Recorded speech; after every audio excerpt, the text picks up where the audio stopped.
아멘. 기도합니다.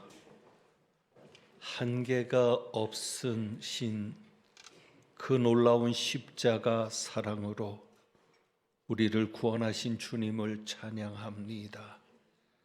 저희가 드리는 찬양을 기쁘게 받으시고 수고한 할렐루야 찬양대와 광릉숲 오케스트라 위에 하나님의 크신 사랑을 부어 주옵소서. 말씀 듣는 저희도 하나님의 그 사랑을 경험하기 원하며 말씀 앞에 섭니다. 성령께서 온전히 이끌어 주옵소서. 우리 주님 예수 그리스도의 이름으로 기도합니다. 아멘. 이제 오늘 비로소 잠언이 마지막 장 말씀을 보게 되고 끝나게 되는데, 우리 잠언 31장 마지막에 어떤 말씀들이 있는지 영상을 통해 확인하며 묵상하겠습니다. 르무엘 왕이 말씀한 바 곧 그의 어머니가 그를 훈계한 잠언이라. 내 아들아, 내가 무엇을 말하랴? 내 태에서 난 아들아, 내가 무엇을 말하랴? 서원대로 얻은 아들아, 내가 무엇을 말하랴? 내 힘을 여자들에게 쓰지 말며 왕들을 멸망시키는 일을 행하지 말지어다. 르무엘아, 포도주를 마시는 것이 왕들에게 마땅하지 아니하고 왕들에게 마땅하지 아니하며 독주를 찾는 것이 주권자들에게 마땅하지 않도다. 술을 마시다가 법을 잊어버리고 모든 곤고한 자들의 송사를 굽게 할까 두려우니라. 독주는 죽게 된 자에게, 포도주는 마음에 근심하는 자에게 줄지어다. 그는 마시고 자기의 빈궁한 것을 잊어버리겠고 다시 자기의 고통을 기억하지 아니하리라. 너는 말 못하는 자와 모든 고독한 자의 송사를 위하여 입을 열지니라. 너는 입을 열어 공의로 재판하여 곤고한 자와 궁핍한 자를 신원할지니라. 누가 현숙한 여인을 찾아 얻겠느냐? 그의 값은 진주보다 더하니라. 그런 자의 남편의 마음은 그를 믿나니 산업이 핍절하지 아니하겠으며, 그런 자는 살아있는 동안에 그의 남편에게 선을 행하고 악을 행하지 아니하느니라. 그는 양털과 삼을 구하여 부지런히 손으로 일하며 상인의 배와 같아서 먼 데서 양식을 가져오며 밤이 새기 전에 일어나서 자기 집안 사람들에게 음식을 나누어 주며 여종들에게 일을 정하여 맡기며 밭을 살펴보고 사며 자기의 손으로 번 것을 가지고 포도원을 일구며 힘있게 허리를 묶으며 자기의 발을 강하게 하며 자기의 장사가 잘 되는 줄을 깨닫고 밤에 등불을 끄지 아니하며 손으로 손뭉치를 들고 손가락으로 가락을 잡으며, 그는 곤고한 자에게 손을 펴며 궁핍한 자를 위하여 손을 내밀며, 자기 집 사람들은 다 홍색 옷을 입었으므로 눈이 와도 그는 자기 집 사람들을 위하여 염려하지 아니하며, 그는 자기를 위하여 아름다운 이불을 지으며 세마포와 자색 옷을 입으며, 그의 남편은 그 땅의 장로들과 함께 성문에 앉으며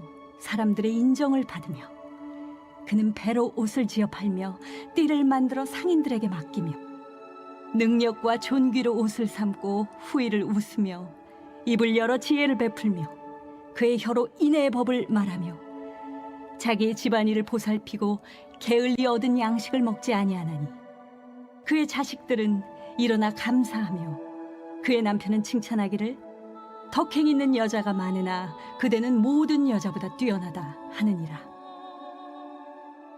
고운 것도 거짓되고 아름다운 것도 헛되나 오직 여호와를 경외하는 여자는 칭찬을 받을 것이라. 그 손의 열매가 그에게로 돌아갈 것이요 그 행한 일로 말미암아 성문에서 칭찬을 받으리라. 아멘. 하나님의 말씀입니다. 오늘 설교 제목이 희망사항입니다. 희망사항이라는 제목을 볼 때 어떤 분들은 노래 가사가 떠올랐을지도 모르겠습니다. 그렇습니다. 노래 제목이죠. 이런 가사로 시작합니다. 청바지가 잘 어울리는 여자, 밥을 많이 먹어도 배 안 나오는 여자, 내 얘기가 재미없어도 웃어주는 여자, 난 그런 여자가 좋더라 라는 가사로 시작되는 노래입니다. 그런데 저는 그 노래의 마지막 부분이 더 좋습니다. 노영심 씨가 작사, 작곡을 했는데 마지막 부분에서는 직접 자신의 목소리로 이렇게 노래를 부릅니다. 이런 가사죠. 여보세요, 날 잠깐 보세요. 희망사항이 정말 거창하군요. 그런 여자한테 너무 잘 어울리는 난 그런 남자가 좋더라. 이 부분을 좋아하는 것은 반전이 있기 때문입니다. 드라마의 반전처럼 마지막 부분에 그렇게 말하는 겁니다.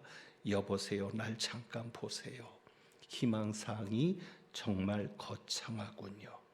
그런 여자한테 너무 잘 어울리는 난 그런 남자가 좋더라. 왜 거룩한 하나님의 말씀 잠언 31장을 묵상하는데 이 노래가 생각이 났을까요? 만약에 이스라엘의 희망사항이라는 노래가 있었다면 아마도 이 가사로 만들어졌을지도 모르겠습니다. 왜 그렇습니까? 오늘 우리가 읽은 이 말씀은 현숙한 여인의 모습이거든요. 그러니까 많은 남자들이 결혼하고 싶은 여인의 모습이 담겨 있습니다.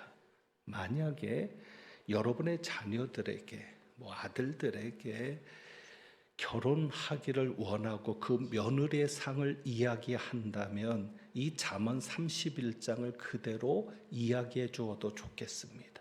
앞으로 결혼할 남자들은 이 잠언 31장의 내용을 그대로 기도 제목으로 삼아서 하나님, 내게 이러한 여인을 주옵소서, 내가 이런 여성을 만나게 하옵소서라고 기도해도 너무 좋은 말씀입니다.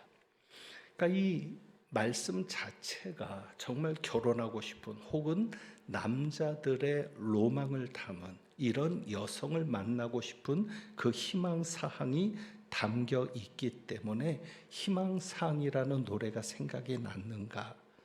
그것이 아니라 그보다 더 큰, 더 깊은 의미가 있습니다. 하나님께서 제게 그 노래를 생각나게 하셨을 때 이 말씀의 의미를 더 분명히 보여주는 하나님의 뜻이 거기에 있었습니다. 우선 이 내용을 먼저 좀 살펴보면 잠언 31장은 르무엘의 어머니가 훈계한 잠언입니다. 그래서 1절에 이렇게 말하죠. 르무엘 왕이 말씀했는데 그것은 르무엘 왕의 말이 아니라 1절에 이렇게 얘기합니다. 곧 그의 어머니가 그를 훈계한 잠언이니라. 그러니까 지금까지 우리가 잠언을 쭉 보아왔는데 30장까지는 아버지가 아들에게 주는 교훈이었습니다. 그런데 31장은 좀 특이한 형식이 된 것입니다. 그 특이한 형식이라는 것은 지금까지는 아버지가 아들에게 주었던 말씀이라면 31장은 어머니가 아들에게 주는 교훈입니다. 그래서 우리가 영상을 통해서도 보았지만 여성의 목소리로 녹음한 것을 들었습니다. 그러니까 이러한 특이한 점 속에서 르무엘이라고 하는 아들에게 어머니가 훈계했던 잠언을 르무엘이 전하고 있는 겁니다. 그러면서 내 어머니에게서 받은 교훈이다, 잠언이다라고 말을 하고 있는 겁니다. 자, 그러면 이 르무엘 왕이 누구냐? 여기에 대해서 여러 이론들이 분분합니다. 어떤 이들은 솔로몬 왕을 말하는 것 아니냐? 왜? 잠언이 솔로몬 왕의 잠언이니까 르무엘 왕은 솔로몬 왕을 말하는 게 아니냐라고 생각을 하는데, 그런데 전체적인 내용을 보면 솔로몬하고는 전혀 관계가 없는 내용도 있습니다. 그래서 이 르무엘 왕은 솔로몬이라고 보기는 어렵습니다. 단 이 르무엘이라는 이름의 뜻을 통해서 볼 때 르무엘 왕은 솔로몬 왕은 아니지만 경건한 왕이었다라는 것은 분명히 알 수 있습니다. 자, 르무엘이라는 이름의 뜻이 무엇인가? 이 엘은 하나님을 말하죠. 그러니까 엘이라는 이름이 들어간 것은 하나님과 관계가 있는 이름이라는 것입니다. 자, 그러면 르무엘이라는 뜻이 뭐냐? 르무엘은 하나님께 속한 자라는 뜻이 있습니다. 하나님께 속한 자. 그러니까 이 이름만 보더라도 경건한 왕, 하나님께 속한 경건한 왕이다라는 것을 우리가 알 수 있습니다. 무엇보다도 자, 2절을 한번 볼까요? 2절에 보면 이 어머니가 르무엘을 부르는 겁니다. 3번이나 아들아, 아들아, 아들아라고 부르는데 내 아들아, 그리고 내 태선한 아들아, 그 다음에 3번째가 중요합니다. 무엇을 말하죠? 서원대로 얻은 아들아. 아들아를 3번을 부르면서 어머니의 그 간절함, 아들을 향해 부탁하는 어머니의 간절함을 느끼게 되는데 마지막에 뭐라고 얘기해요? 서원대로 얻은 아들아라는 표현을 합니다. 무슨 얘기입니까? 이 어머니가 르무엘을 얻었을 때 어떻게 얻었다는 거예요? 기도하고 얻었다는 것이죠. 기도하면서 하나님 앞에 서원을 했고 그 서원에 대한 응답으로 얻은 아들이라는 것입니다. 그러니 여기서 짐작할 수 있는 게 뭐예요? 이 어머니는 기도하는 엄마였다는 겁니다. 기도하는 어머니였다. 그래서 이 아들에게 너는 내가 기도해서 얻은 아들이야.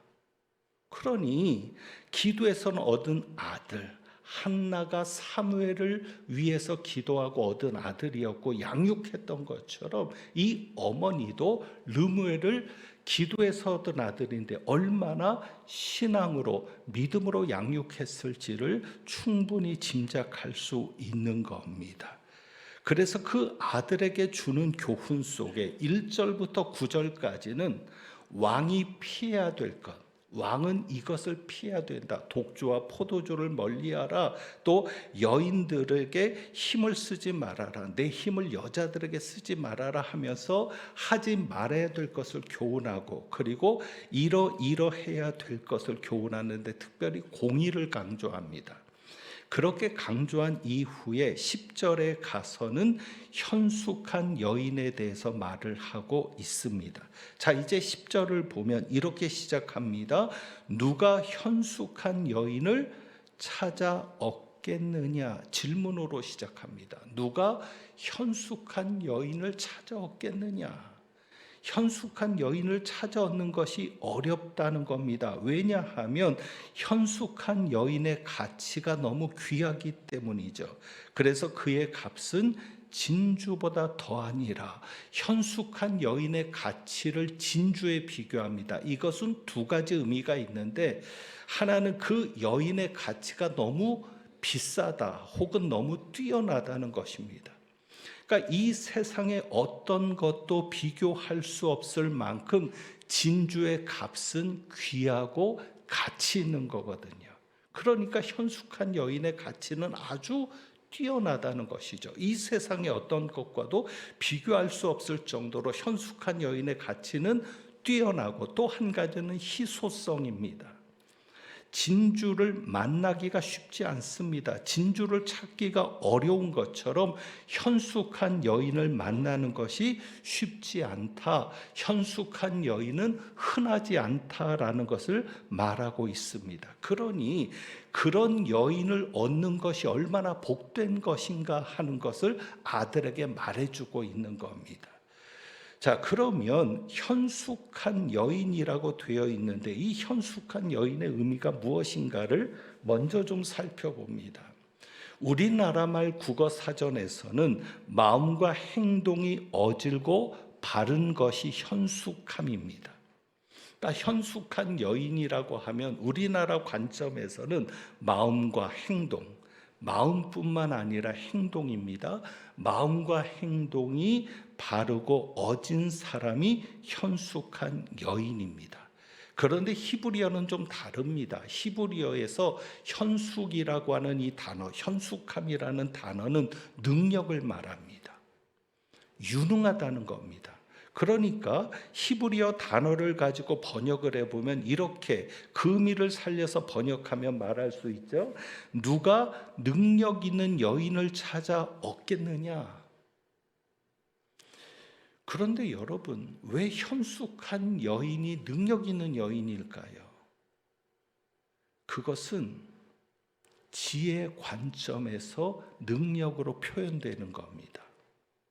그러니까 현숙한 여인은 30절에 보면 오직 여호와를 경외하는 여자는 그랬거든요. 현숙한 여인은 어떤 여자라고요? 하나님을 경외하는 여자. 하나님을 경외하는 여자는 누구예요? 지혜 있는 여자거든요. 지혜가 하나님을 경외하는 것이 지혜의 근본이니까. 그러니까 하나님을 경외하는 여자는 지혜 있는 여자고 그 지혜 있는 여인은 어떤 여인이라는 거예요? 능력 있는 여인이라는 거죠. 그러니까 우리가 능력 있는 유능한 사람을 생각할 때 세상적인 관점, 인간적인 관점에서의 유능함이 아닙니다. 지혜가 능력이라는 거예요. 하나님을 경외함으로써 얻는 지혜가 능력이라는 것이고, 그래서 지혜 있는 여인이 바로 능력 있는 여인이 되는 겁니다. 여기서 우리는 정리하고 넘어가야 될 것이 있습니다. 여러분 유능한 사람 되고 싶으시죠?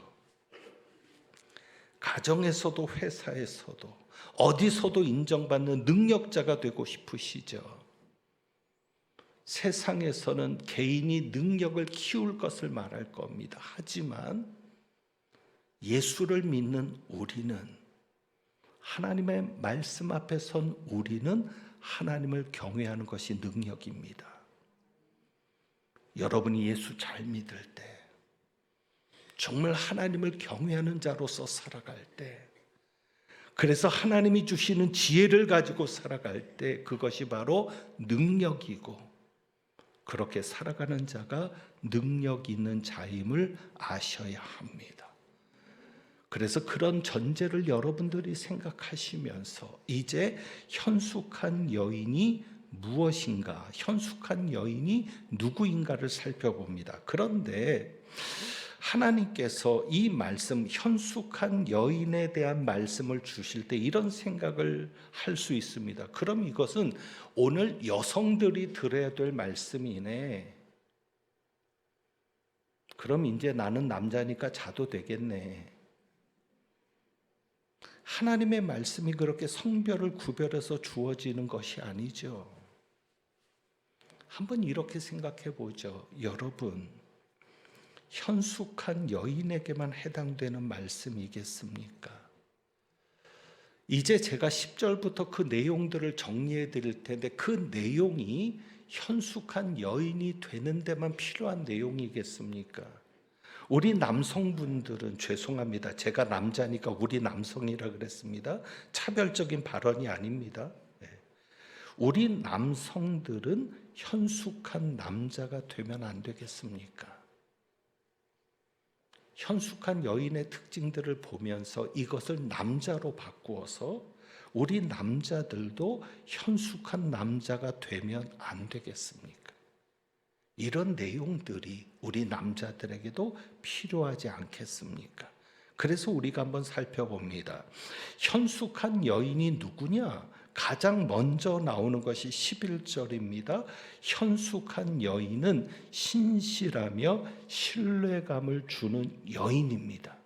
그래서 현숙한 여인은 이렇게 말하죠. 11절, 그런 자의 남편의 마음은 그를 믿나니, 남편이 믿어주는 여인, 남편이 신뢰할 수 있도록 하는 여인이 현숙한 여인입니다. 그 다음에 12절에 현숙한 여인은 선을 행하는 여인입니다. 그래서 이렇게 말하죠. 그런 자는 살아있는 동안에 그의 남편에게 선을 행하고 악을 행하지 아니하리라. 하느니라. 현숙한 여인의 특징은 선을 행하는 겁니다. 그러니까 이것이 여성들에게만 필요할까요? 자, 그리고 13절부터 나오는 것은 뭐냐면 현숙한 여인의 세 번째 특징인데 부지런함입니다. 현숙한 여인은 부지런히 일을 합니다. 13절에 그는 양털과 삼을 구하여 부지런히 손으로 일하며. 그러니까 여성들이 식구들을 먹여 살리기 위해서 가사일을 합니다. 그런데 그 가사일을 하는 것만이 아니라 양털과 삼을 구하는 것은 먹고 사는 거하고는 상관이 없는 거죠. 음식을 준비하고 식사를 챙기는 것과는 상관이 없죠. 양털과 삼을 구한다는 것은 뭐냐? 가사일을 하고 그 남는 시간에도 부지런히 일을 하는 것을 말합니다.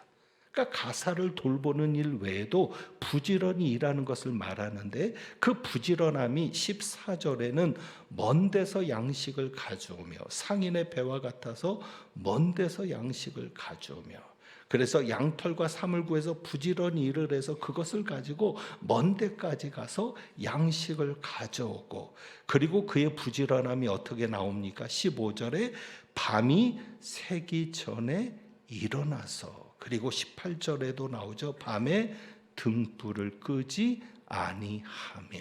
그러니까 현숙한 여성은 부지런한 여성입니다.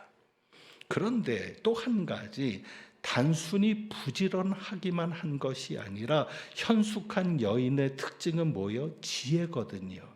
그러니까 부지런한데 단순히 부지런하기만 열심히 일하기만 하는 게 아니라 어떻게 일을 한다? 지혜롭게 일을 한다는 겁니다. 그래서 현숙한 여인은 규모 있게 일을 합니다. 그것을 보면 15절이죠. 15절 밤이 새기 전에 일어나서 이런 부지런함을 보여주죠. 자기 집안 사람들에게 음식을 나누어 주는데 자, 여종들에게 일을 맡길 때 어떻게 맡긴다고요? 정하여 맡기며. 일을 그냥 막 맡기는 게 아니라 정하여 맡기며 너는 이 일, 또 너는 저 일, 이래서 규모 있게 그 사람에 맞게 규모 있게 일을 맡기는 것이 현숙한 여인의 특징이고 16절에 보면 밭을 살 때도 그냥 사지 않습니다. 16절 어떻게 하죠? 밭을 살펴보고 사며 자기의 손으로 번 것을 가지고 포도원을 일구며. 아까 나왔죠. 양털과 삼을 구하여 이것은 옷감을 짜는 일을 말하는데 그것과 관련 있는 것이 19절입니다. 19절.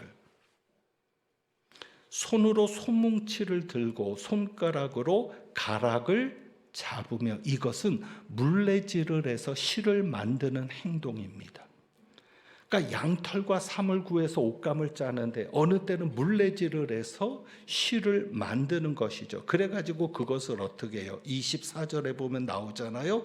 배로 옷을 지어 팔며 띠를 만들어 상인들에게 맡기며 이렇게 해서 옷을 만들어서 옷감을 만들어서 팔고 그것을 가지고 먼 데 가서 먹을 것을 사오기도 하고 그리고 어떻게 해요? 집안의 재산을 불리기도 하는 것이죠. 그러니까 재산을 늘리기 위해서 적극적으로 일하는 모습이 현숙한 여인의 모습입니다. 자, 그런데 단순히 돈의 노예가 되는 것은 아닙니다. 그렇게 열심히 일을 해서 재산을 불리지만 20절입니다. 돈에 매이지 않는 모습입니다. 20절. 그는 곤고한 자에게 손을 펴며 궁핍한 자를 위하여 손을 내밀며 가족을 위해서 열심히 돈을 모으지만 그러나 돈을 모으는 데만 집착하는 것이 아니라 곤고한 자나 궁핍한 자가 있다면 손을 베풀고 손을 펴서 그를 돕는 것이 현숙한 여인의 모습입니다. 그리고 21절에 보면 눈이 와도 그는 자기 집 사람들을 위하여 염려하지 않는다. 이제 내일 새벽에 이 말씀을 보게 될 텐데 홍색옷은 그때 해결하시라고 설명드리진 않겠습니다. 한 가지만 보면 겨울이 와도 걱정하지 않는 거예요. 가족들이 왜? 이 현숙한 여인은 미리 준비하고 있으니까.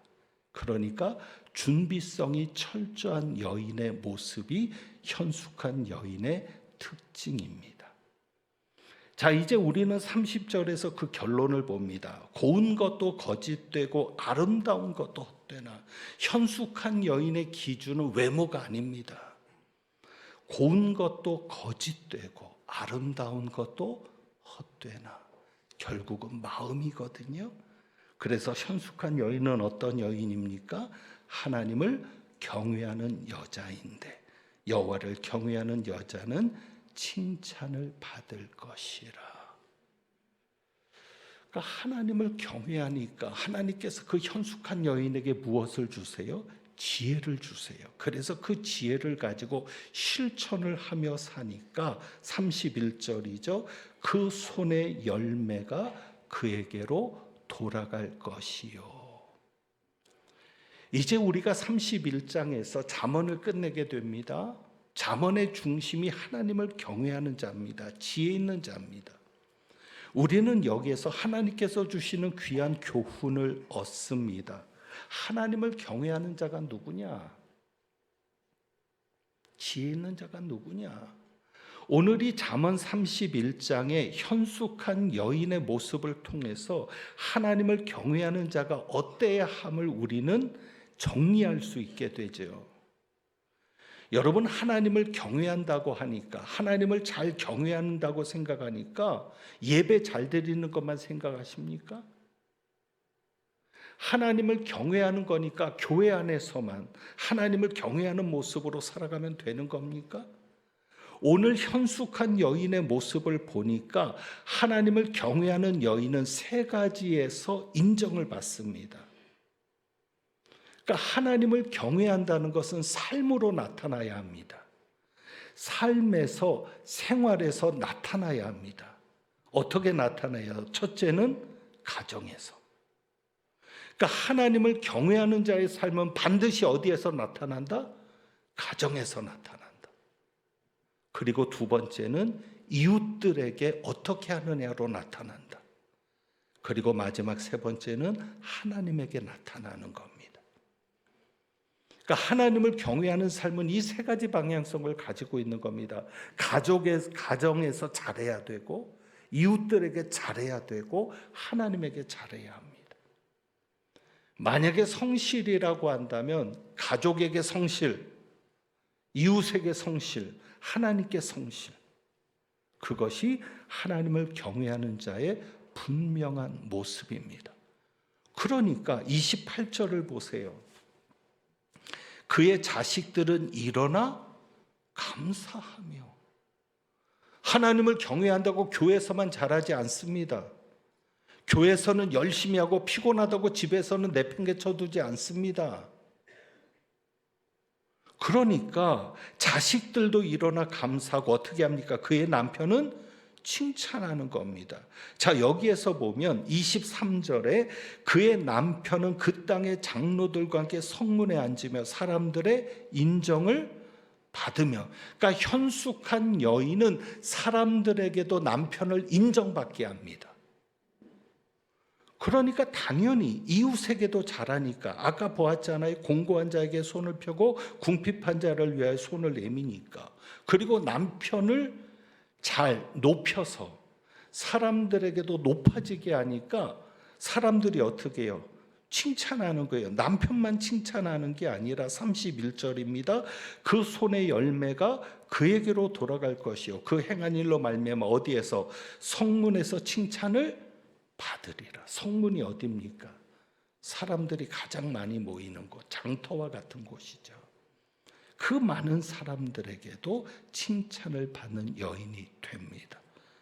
자, 그러면 이제 우리가 생각해 볼 일이 10절 말씀이죠. 누가 현숙한 여인을 찾아 얻겠느냐? 오늘 이 말씀이 우리 여성들에게 부담이 될 수 있어요. 왜? 이제 남편이 집에 와서 그러겠네. 오늘 설교 들어봤어? 이게 현숙한 여인이래. 그러면 하나님께서 오늘 주신 이 말씀이 우리 여성들에게 부담을 가지라고 주시는 말씀이겠는가? 아니죠. 하나님의 뜻은 더 깊이 있는 데 있죠. 오히려 남자들에게 부담이 되는 겁니다. 저 같은 남편들이 더 부담을 가져야 될 말씀입니다. 자, 생각해 보세요.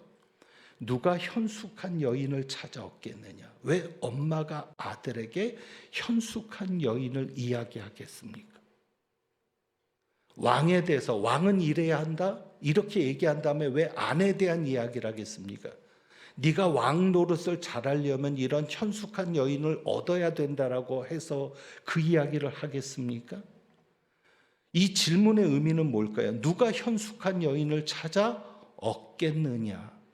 이렇게 대답하면 안 될까요?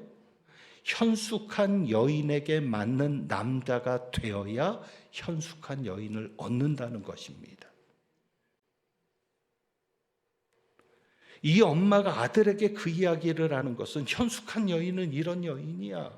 하나님을 경외하는 여자로서 이렇게 가정에도 이웃에도 잘하는 이런 여인이야. 그러면 하나님을 경외하는 이런 여인을 얻으려면 너는 누가 되어야 한다? 하나님을 경외하는 자가 되어야 한다. 네가 하나님을 경외하는 자가 되면, 그래서 내가 너를 기도로 얻은 아들인데 정말 네가 하나님의 뜻대로 살고 하나님께 순종하면서 하나님을 경외하는 왕이 된다면 하나님께서 이런 현숙한 여인을 너에게 만나게 하실 거야. 많은 여자들에게 힘쓰지 말고 남자에게는 오직 한 여자면 됩니다. 아멘이 안 나올 줄 알았습니다. 하나님의 뜻은 일부일처입니다. 한 남자에게는 한 여자면 충분합니다. 르무엘 왕에게는 이 현숙한 여인 하나면 되는 겁니다. 그러면 가정도 살고 나라도 사는 겁니다. 그런데 어떻게 이런 현숙한 여인을 찾아 얻겠느냐? 누가? 하나님을 경외하는 자가, 예수 잘 믿는 자가. 하나님께서 이렇게 좋은 현숙한 여인을 준비하셨는데 예수 안 믿는 남자에게 보내겠어요? 하나님을 경외하지도 않는 그런 사람에게 보내겠어요? 아니거든요. 그래서 오히려 이 말씀은 여성들에게 현숙한 여인이 되라는 말씀이 아니라 현숙한 여인은 이런 여인인데 이런 여인을 얻으려면, 이런 여인을 만나려면 네가 현숙한 여인을 맞을 수 있는 현숙한 남편, 하나님을 경외하는 남자가 되어라. 이것이 하나님의 깊은 뜻이죠. 여러분, 왜 이제 희망사항이라는 노래가 떠올랐는지 아시겠죠? 마지막 부분이죠. 여보세요, 날 잠깐 보세요. 희망사항이 정말 거창하군요. 그런 여자한테 너무 잘 어울리는, 난 그런 남자가 좋더라. 현숙한 여인에게 너무 잘 어울리는 현숙한 남편들이 되실 수 있기를 원합니다. 여러분 잊지 마세요. 복받기 원하시죠? 그러면 그릇을 준비할 것 아닙니까? 복받기를 원하면서도 받을 그릇도 준비 안 해놓고 기도하면 하나님이 주시겠습니까? 여러분이 복받기를 원하시면 복받을 수 있는 그릇이 되시기를 주님의 이름으로 축복합니다. 오늘 주보에 있는 찬양을 같이 드려봅니다. 잠언이 하나님을 경외하는 자의 모습을 우리가 쭉 보았는데, 제가 요즘 이 찬양 때문에 힘을 얻었고 견뎌낼 수 있었습니다. 하나님을 경외하는 자의 18번일 수 있을 것 같습니다. 결국엔 주님이셨네. 그리고 주님을 빼고선 설명이 안 되네. 그렇죠. 오직 하나님이 하시니까요. 그래서 그런 것을 고백하는 찬양이고요. 매 순간 은혜가 필요하네. 그리고 은혜 속에 살고 있네. 그래서 은혜를 사모하는 찬양인데 우리 한번 이 찬양 부르기를 원합니다. 그리고 하나님께서 여러분을 잠잠히 사랑하십니다. 눈에 보이지 않는 하나님이시지만 그러나 하나님이 여러분과 함께 있음을 믿고 결국엔 주님이신 삶, 주님을 빼고서는 설명이 안 되는 그런 놀라운 역사를 체험할 수 있기를 소망하면서 우리 한번 이 찬양 드려봅니다.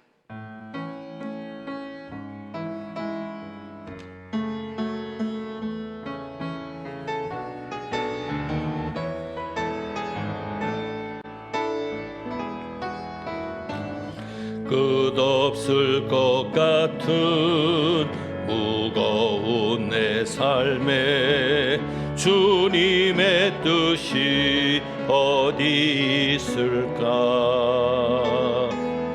반복된 내 삶에 소망이 있을까? 매 순간 은혜가 필요하네. 시간이 흘러 돌아보니 결국엔 주님이셨네. 주님을 빼고선 설명이 안 되네. 은혜 속에 살고 있었네. 1절 다시 합니다. 끝없을 것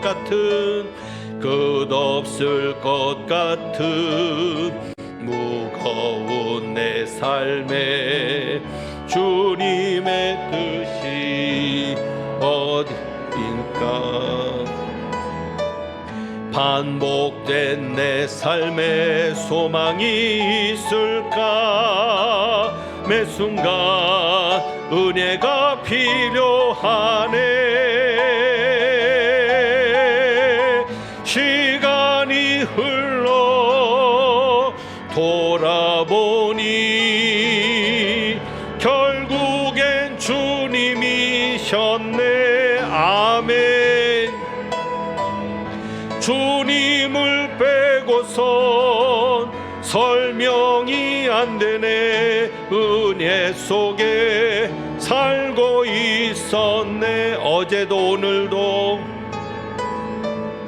어제도 오늘도 죄 많은 내 삶에 주님의 뜻이 어디 있을까? 다시 주님 앞에 나갈 수 있을까? 매 순간 은혜가 필요하네. 주님, 시간이 흘러 돌아보니 결국엔 주님이셨네. 주님을 빼고선 설명이 안 되네. 은혜 속에 살고 있었네. 시간이 흘러 돌아보니 결국엔 주님이셨네. 주님을 빼고서 설명이 안 되네. 은혜 속에 살고 있었네.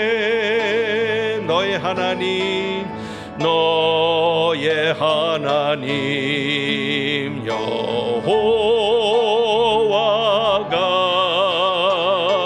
너의 가운데 계시니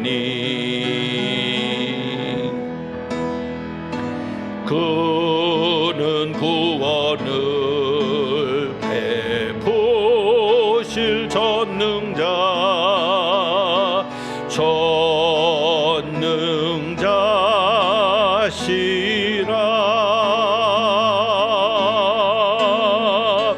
그가 너로 인하여 기쁨을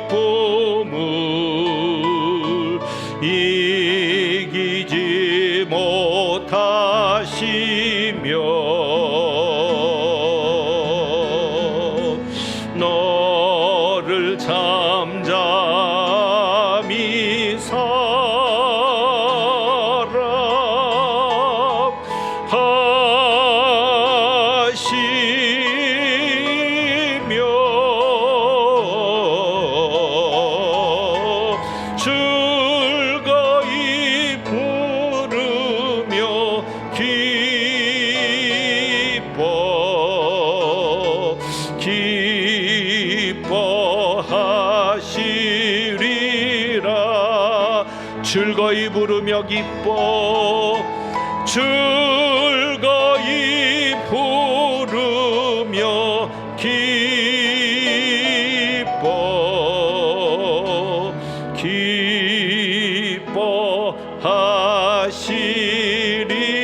아멘. 기도합니다.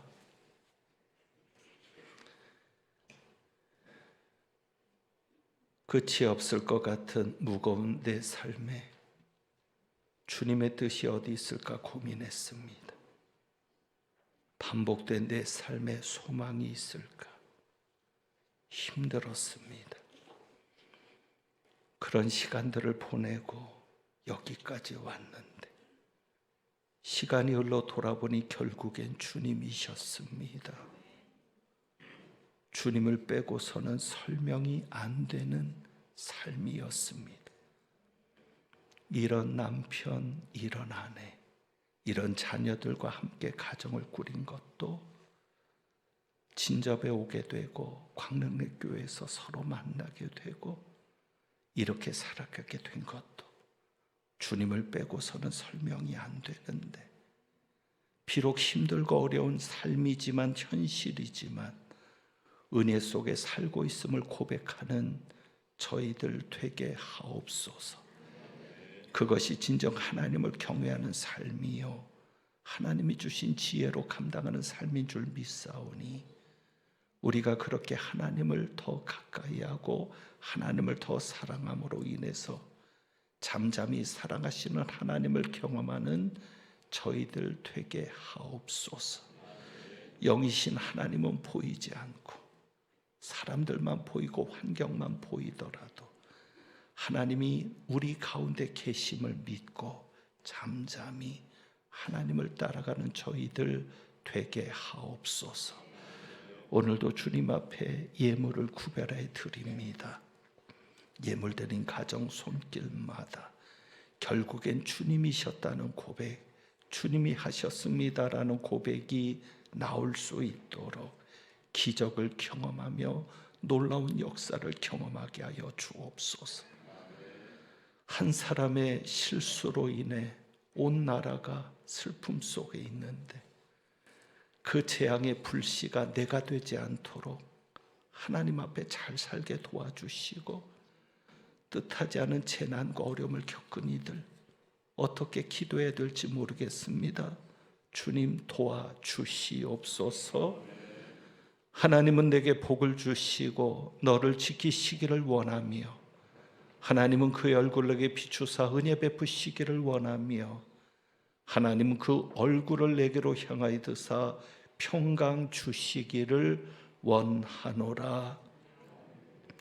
우리 가운데 계신 주님, 우리를 잠잠히 사랑하시는 주님을 바라보며 결국엔 주님이셨습니다. 주님을 빼고서는 설명이 안 됩니다. 은혜 속에 살고 있습니다. 고백하며 믿음으로 나아가는 하나님을 경외하는 모든 이들 위에 우리 주님 예수 그리스도의 은혜와 아버지 하나님의 사랑과 성령님의 교통하시며 충만하게 하심이 이제부터 영원까지 함께 하시기를 축원하옵나이다. 아멘.